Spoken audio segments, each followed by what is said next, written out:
Hi everyone, I want to welcome you to tonight's story. I'm going to read to you tonight The Polar Express. It's again one of our favorite stories and I hope you enjoy it.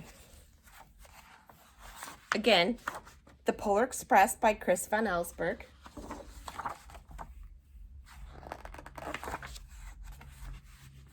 On Christmas Eve, many years ago, I lay quietly in my bed. I did not rustle the sheets. I breathed slowly and silently.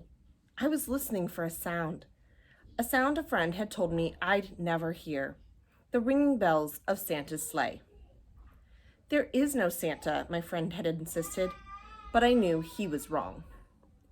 Late that night, I did hear sounds, though not of ringing bells. From outside came the sounds of hissing steam and squeaking metal. I looked through my window and saw a train standing perfectly still in front of my house.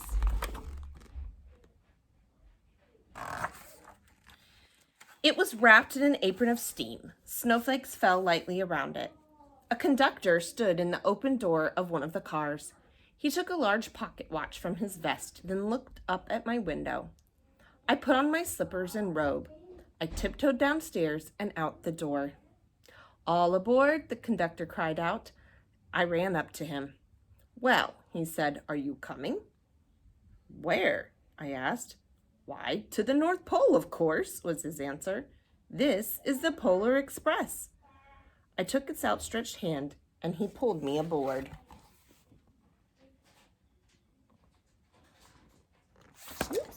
The train was filled with other children, all in their pajamas and nightgowns. We sang Christmas carols and ate candies with nougat centers as white as snow. We drank hot cocoa as thick and rich and melted chocolate bars. Outside, the lights of towns and villages flickered in the distance as the Polar Express raced northward.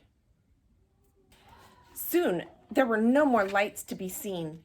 We traveled through cold, dark forests where lean wolves roamed and white-tailed rabbits hid from our train as it thundered through the quiet wilderness.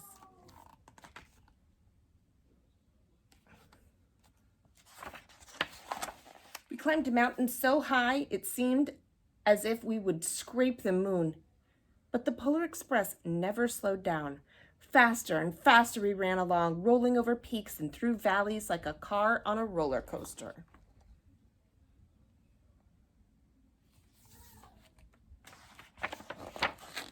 The mountains turned into hills, the hills to snow-covered plains. We crossed a barren desert of ice, the great polar ice cap.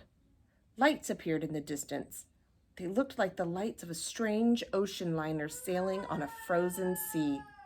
"There," said the conductor, "is the North Pole." The North Pole. It was a huge city standing alone at the top of the world, filled with factories where every Christmas toy was made. At first, we saw no elves. "They're gathering at the center of the city," the conductor told us. "That is where Santa will give the first gift of Christmas."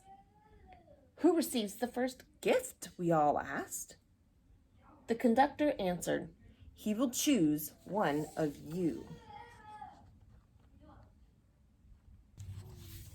"Look," shouted one of the children, "the elves." Outside, we saw hundreds of elves. As our train drew closer to the center of the North Pole, we slowed to a crawl. So crowded were the streets with Santa's helpers. When the Polar Express could go no farther, we stopped, and the conductor let us outside. We pressed through the crowd to the edge of a large open circle. In front of us stood Santa's sleigh. The reindeer were excited. They pranced and paced, ringing the silver bells that hung from their harnesses. It was a magical sound, like nothing I'd ever heard. Across the circle, the elves moved apart, and Santa Claus appeared. The elves cheered wildly. He marched over to us and pointed to me, said, "Let's have this fellow here." He jumped into his sleigh. The conductor handed me up. I sat on Santa's knee, and he asked, "Now, what would you like for Christmas?" I knew that I could have any gift that I could imagine. But the thing I wanted most for Christmas was not inside Santa's giant bag. What I wanted more than anything was one silver bell from Santa's sleigh. When I asked, Santa smiled. Then he gave me a hug and told an elf to cut a bell from a reindeer's harness. The elf tossed it up to Santa. He stood, holding the bell high above him, and called out, "The first gift of Christmas!" A clock struck midnight as the elves roared their approval. Santa handed the bell to me, and I put it in my bathrobe pocket. The conductor helped me down from the sleigh. Santa shouted out the reindeers' names and cracked his whip. His team charged forward and climbed into the air. Santa circled once above us, then disappeared in the cold, dark polar sky. As soon as we were back inside the Polar Express, the other children asked to see the bell. I reached into my pocket, but the only thing I felt was a hole. I had lost the silver bell from Santa Claus's sleigh. "Let's hurry outside and look for it," one of the children said. But the train gave a sudden lurch, and we started moving. We were on our way home. It broke my heart to lose that bell. When the train reached the house, I sadly left the other children. I stood at my doorway and waved goodbye. The conductor said something from the moving train, but I couldn't hear him. "What?" I yelled out. He cupped his hands around his mouth. "Merry Christmas!" he shouted. The Polar Express let out a loud blast from its whistle and sped away. On Christmas morning, my little sister Sarah and I opened our presents. When it looked as if everything had been unwrapped, Sarah found one last small box behind the tree. It had my name on it. Inside was the silver bell. There was a note. "Found this on the seat of my sleigh. Fix that hole in your pocket. Signed, Mr. C." I shook the bell. It made the most beautiful sound my sister and I had ever heard.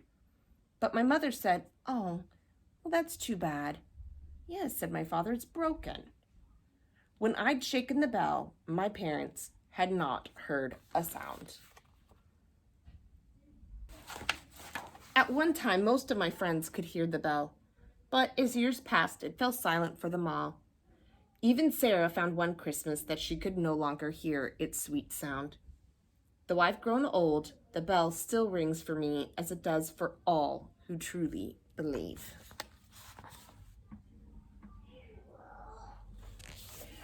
Once again, I hope you enjoyed this book, The Polar Express by Chris Van Ellsberg. Merry Christmas, everyone, and Happy New Year. Thanks so much. Bye-bye.